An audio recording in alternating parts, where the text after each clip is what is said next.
যখন অনেক শীত আসবে তখন রাসূল সাল্লাল্লাহু আলাইহি ওয়াসাল্লাম আমাদের এইরকম শীত থেকে বেশি বেশি আশ্রয় প্রার্থনা করতে বলেছেন।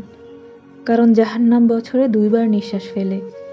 তার মধ্যে প্রথমবার হচ্ছে গ্রীষ্মকাল। তখন গরমের প্রচণ্ডতা খুবই বেড়ে যায়।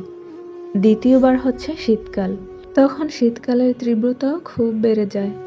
এজন্য বলা যায় আমাদের যে এইরকম প্রচণ্ড শীত এটা জাহান্নামের একটা ফসল।